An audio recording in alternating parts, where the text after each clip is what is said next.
तो प्यारे साथियों, अपनी जो हिंदी भाषा की शिक्षण विधियों की वीडियो सीरीज चल रही थी, उसी वीडियो सीरीज के क्रम में एक और नया वीडियो आप सभी के सामने प्रस्तुत है। वीडियो का भाग 11 है, जिसमें आज हम पढ़ेंगे इकाई उपागम। अपनी जो हिंदी भाषा की शिक्षण विधियां हैं, उसमें एक टॉपिक आपके सिलेबस में लगा हुआ है जिसका नाम है भाषा शिक्षण के उपागम, और उसी टॉपिक के अंतर्गत आज हम पढ़ेंगे इकाई उपागम को। इकाई उपागम क्या है और एग्जाम में इससे संबंधित कौन कौन सी महत्वपूर्ण बातें हैं जो पूछी जा सकती हैं, किस तरह से इस टॉपिक पर प्रश्न बन सकते हैं, कौन कौन सी इसकी परिभाषाएं हैं, क्या इसका अर्थ है, इन तमाम बातों को अच्छे से विश्लेषण करके इस वीडियो में पढ़ेंगे। और ये वीडियो देखने के बाद आपको कोई भी अन्य गाइड या अन्य वीडियो देखने की जरूरत नहीं पड़ेगी, ऐसा मेरा मानना है। तो ध्यानपूर्वक आप ये वीडियो देखिएगा और साथ में इसकी शानदार पीडीएफ आपको मिल जाएगी अपने ग्रुप में, जिसकी जानकारी मैं आपको इस वीडियो में आगे दूंगा। तो फिलहाल बिना समय गवाए इस वीडियो को शुरू करते हैं। नमस्कार दोस्तों, मेरा नाम है एसके कटारिया और आप देख रहे हैं स्काई एजुकेट का यूट्यूब चैनल।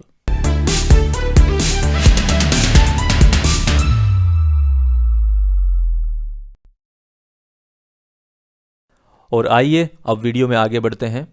आज का अपना टॉपिक है इकाई उपागम। इकाई शब्द का क्या अर्थ है? इकाई वो है जो किसी समूह के किसी एक भाग को प्रदर्शित करे, यानी समूह का कोई एक अंश इकाई है, या फिर यूं कहें कि गणना में प्रथम अंक का जो स्थान है वो इकाई है। यहां पर दूसरा शब्द है उपागम। उपागम शब्द की क्या परिभाषा है, क्या अर्थ है, इसका विश्लेषण हम वीडियो के पिछले भाग में कर चुके हैं। यहां पर संक्षेप में आपको मैं उपागम शब्द का अर्थ बताता हूं। यदि हम शिक्षा शास्त्र की भाषा में उपागम शब्द का अर्थ देखें तो मूल रूप से उपागम शब्द का अर्थ होता है शिक्षण प्रणाली। यह सबसे आसान शब्द है जिसमें आप उपागम शब्द का अर्थ समझ सकते हैं। यानी उपागम एक तरह से शिक्षण प्रणाली है, ऐसी शिक्षण प्रणाली जिसमें अनेकों शिक्षण विधियां होती हैं। तो आप ये मान सकते हो कि इकाई उपागम जो है, इसमें अनेक प्रकार की शिक्षण विधियों का प्रयोग भी किया जा सकता है। वीडियो के पिछले भाग में हम पाठ योजना पढ़ रहे थे, तो पाठ योजना भी एक प्रकार का उपागम है, जिसको सफल बनाने के लिए, यानी कि पाठ योजना को सफल बना करके शिक्षण करवाने के लिए हमें अनेक शिक्षण विधियों का सहारा लेना पड़ता है। तो इकाई उपागम भी पाठ योजना का ही एक प्रकार है। तो चलिए वीडियो में आगे बढ़ते हैं और इसका अच्छे से विश्लेषण करते हैं। वीडियो के पिछले भाग में हम पाठ योजना को पढ़ चुके हैं और उन्हीं पाठ योजना के प्रकारों में इकाई पाठ योजना, दैनिक पाठ योजना और वार्षिक पाठ योजना को सम्मिलित किया जाता है। तो जिसे हम इकाई उपागम या इकाई विधि या इकाई पाठ योजना या यूनिट लेसन प्लान कहते हैं, वो इसी पाठ योजना का एक भाग है। तो चलिए अब हम इकाई उपागम को विस्तार पूर्वक पढ़ते हैं।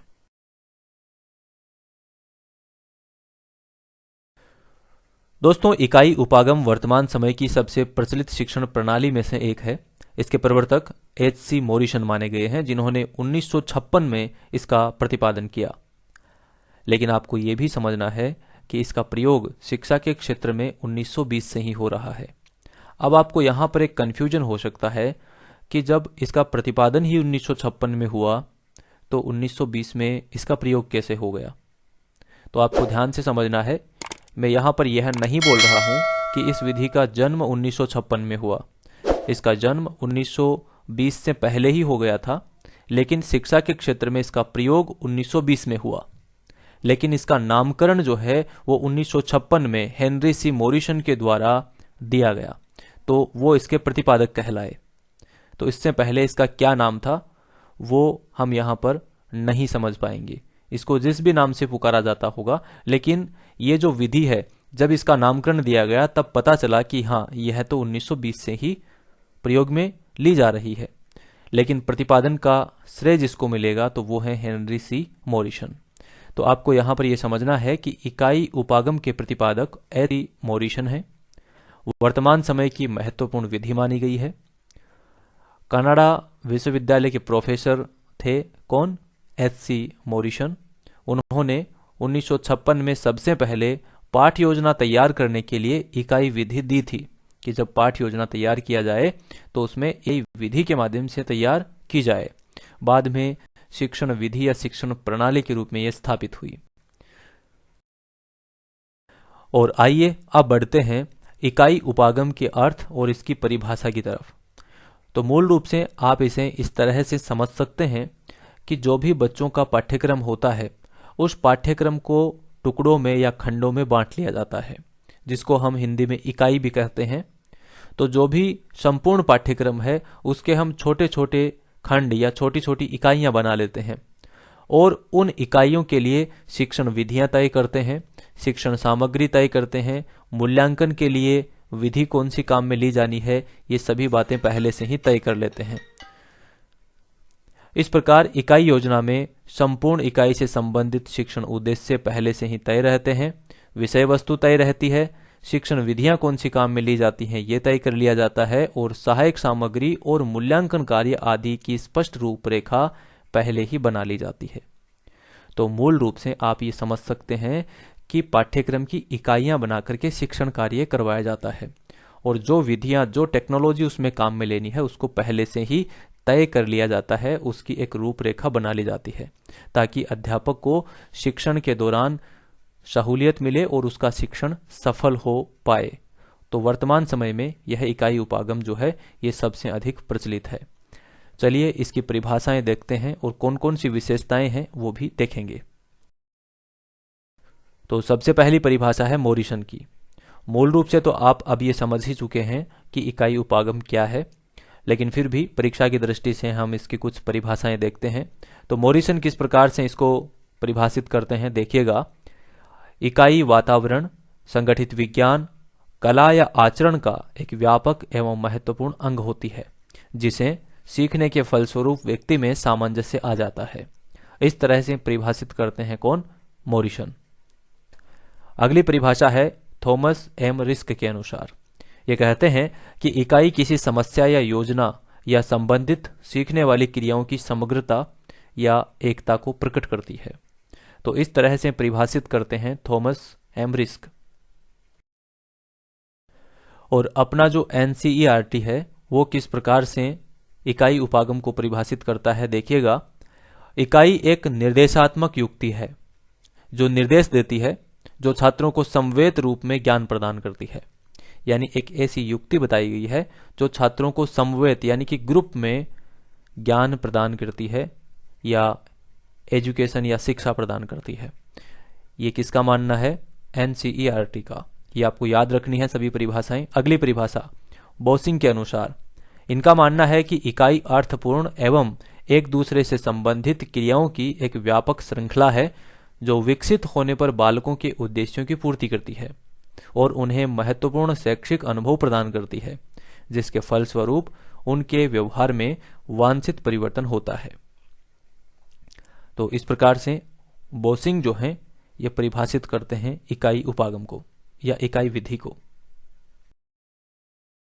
अब यहां पर कुछ इंपॉर्टेंट फैक्ट हैं जो आपको एग्जाम की दृष्टि से याद रख लेने चाहिए। तो देखिएगा, इकाई विधि में सर्वप्रथम हर्बर्ट ने जो योजना प्रस्तुत की उसे हर्बर्ट की पंचपदी कहा जाता है। पहला फैक्ट तो यह है।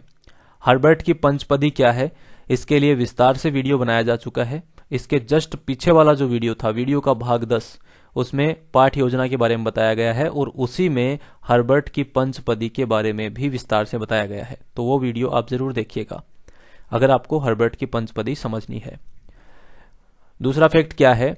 इकाई विधि को यूनिट सिस्टम भी कहते हैं और शिक्षा के क्षेत्र में सामान्य रूप से इस विधि का प्रयोग 1920 ईस्वी से हुआ है। अब ध्यान रखने वाली बात आप यह भी है कि हर्बर्ट की पंचपदी में 5 पद थे, इसलिए इसको पंचपदी कहा गया था। और 5 पद वो कौन कौन से थे वो आपके सामने हैं अभी। प्रस्तावना, विषयोपस्थापना, तुलना, सामान्यीकरण और प्रयोग, ये 5 पद थे जिनकी डिटेल में आपको बता चुका हूं वीडियो के पिछले भाग में। चलिए आगे वाले फैक्ट और देखते हैं। इकाई विधि के प्रमुख चरण मोरिसन के अनुसार, यानी अभी जो पीछे वाले 5 पद बताए थे वो हर्बर्ट के अनुसार थे, इसलिए उनको हर्बर्ट की पंचपदी कहते हैं। और यहां पर 5 पद मोरिसन के अनुसार भी दिए गए हैं, तो ये भी आपको कंठस्थ कर लेने हैं। तो पहला पद है जांच, दूसरा है इकाई प्रस्तुतिकरण, तीसरा है आत्मीकरण, चौथा है सुव्यवस्थीकरण, पांचवा है अभिव्यक्तिकरण। यानी जब इकाई प्लान बनाया जाए, जब उसकी योजना बनाई जाए, तो उसमें पहला चरण क्या होना चाहिए? जांच, यानी उसके बारे में अनुसंधान होना चाहिए। फिर उसका प्रस्तुतिकरण होना चाहिए, फिर उसका क्रियान्वयन होना चाहिए, आत्मीकरण जिसको कहते हैं, सुव्यवस्थितीकरण होना चाहिए उसके बाद में, और बाद में अभिव्यक्तिकरण होना चाहिए। तो ये 5 पद बताए गए हैं किसके द्वारा? मोरिसन के अनुसार। ये पांचों के नाम आपको याद रखने हैं इसी क्रम में।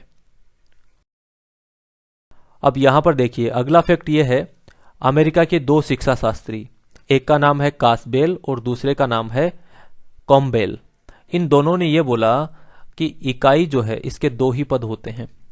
एक तो होता है पाठ्य वस्तु संबंधी इकाइयां और दूसरा होता है अनुभव से संबंधी इकाइयां।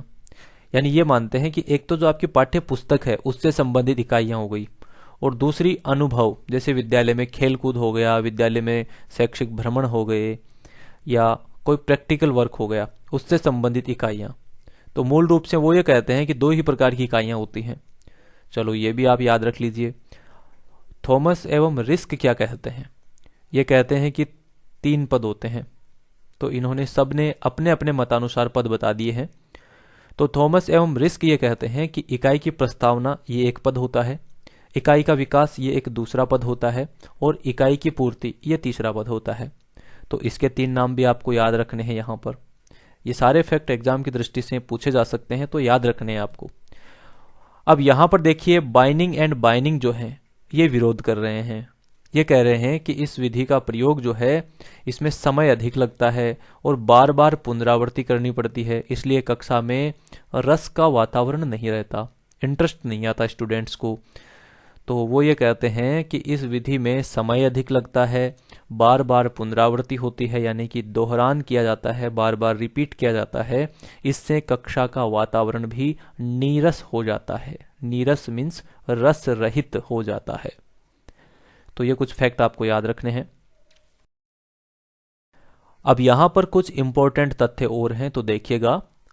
इकाई में अधिकतम 6 और न्यूनतम 1 दैनिक पाठ योजना शामिल हो सकती है। यानी आपकी जो इकाई पाठ योजना बनेगी उसका तात्पर्य ये नहीं है कि आप 1 पाठ, दूसरा पाठ, तीसरा पाठ, तो इसको 1 इकाई, 2 इकाई, 3 इकाई कहेंगे, ऐसा नहीं होता है। 1 इकाई में 6 दिन की प्लानिंग होती है। कम से कम 1 दिन की प्लानिंग 1 इकाई में हो सकती है, और अधिकतम 6 दिन की प्लानिंग हो सकती है 1 इकाई में, कि आपको अगले 6 दिन तक किस तरह से शिक्षण करना है।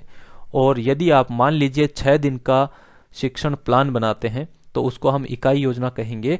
तो उसमें आपको जो शिक्षण करवाना है वो दैनिक पाठ योजना के अंतर्गत करवाना है। तो दैनिक पाठ योजना इकाई पाठ योजना का ही उपनाम है, या उप इकाई भी इसको कह सकते हैं।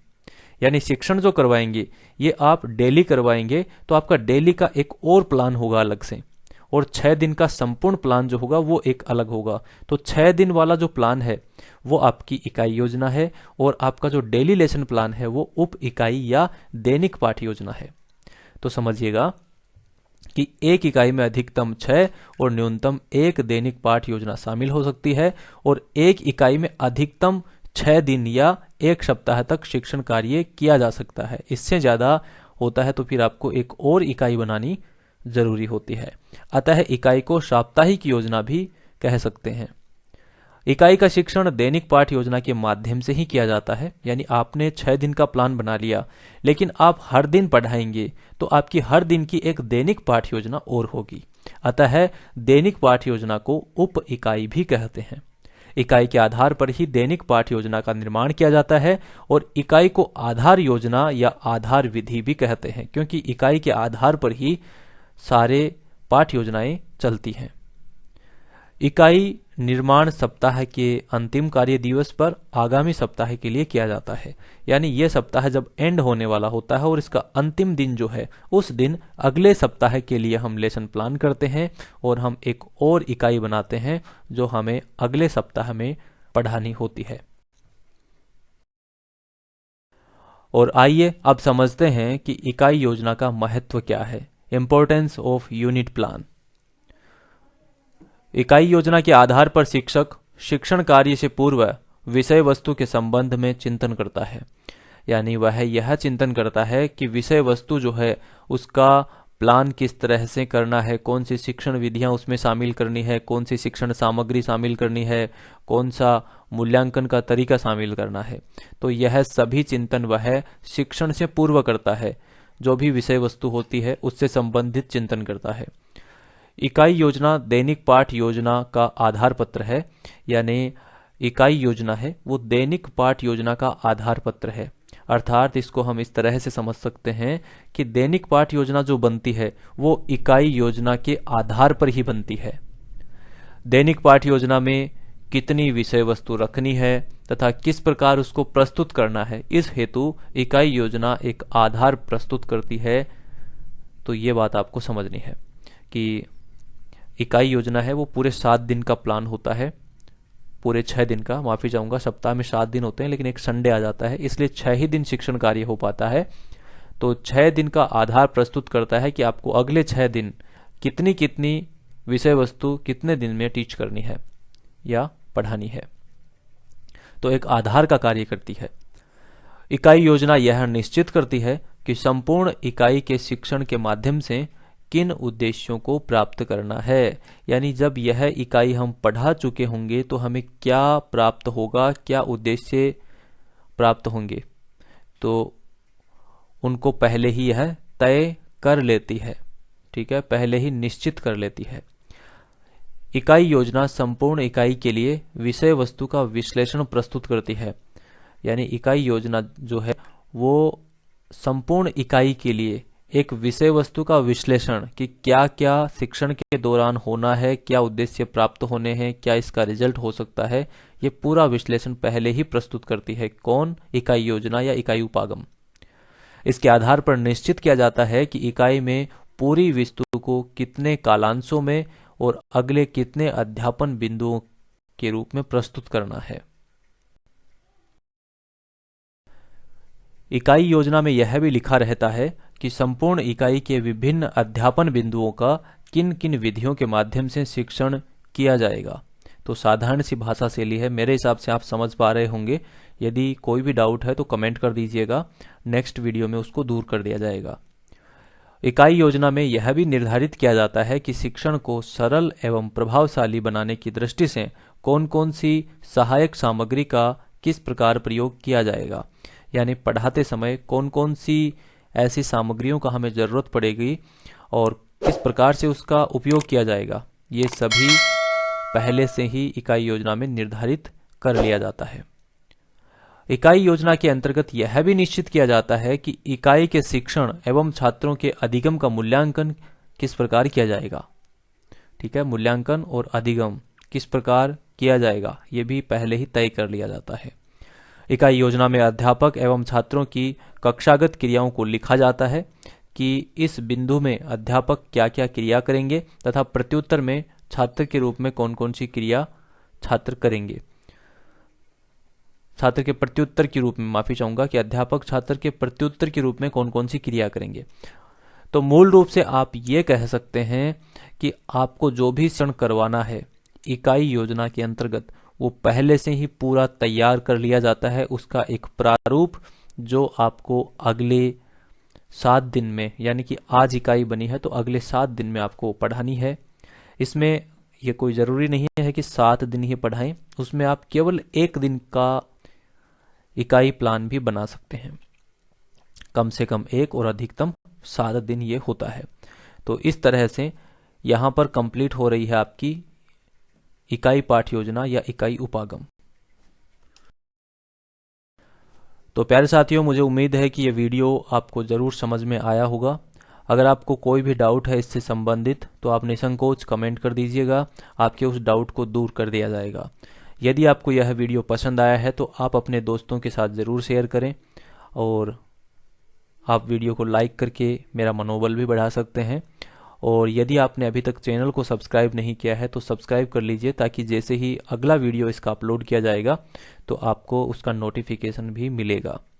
और एक इम्पोर्टेंट सूचना है आप सभी के लिए, हम शिक्षा मनोविज्ञान के लिए एक बेहतरीन और एडवांस्ड वीडियो सीरीज आप सभी के लिए शुरू कर रहे हैं, जिसकी आपको PDF भी मिलेगी और यह वीडियो सीरीज मुझे पूरी उम्मीद है कि बहुत ही ज़्यादा आपके लिए हेल्पफुल रहेगी। डॉक्टर मनीष कुमार पांडे सर के द्वारा यह वीडियो सीरीज जो है वो प्रस्तुत की जाएगी, जो कि इस फील्ड में बहुत ही प्रबुद्ध विद्वान हैं और उनके द्वारा पढ़ाए गए किसी भी कंटेंट से आपको एग्ज़ाम में बहुत ही ज़्यादा हेल्प मिलेगी, ऐसा मुझे पूरा विश्वास है। तो आप यह सीरीज भी ज़रूर देखिएगा और अपने साथियों के साथ ज़रूर शेयर कीजिएगा। तो इस वीडियो के लिए इतना ही। मैं मिलूँगा आपसे नेक्स्ट वीडियो के साथ। तब तक के लिए नमस्कार। जय हिंद, जय भारत।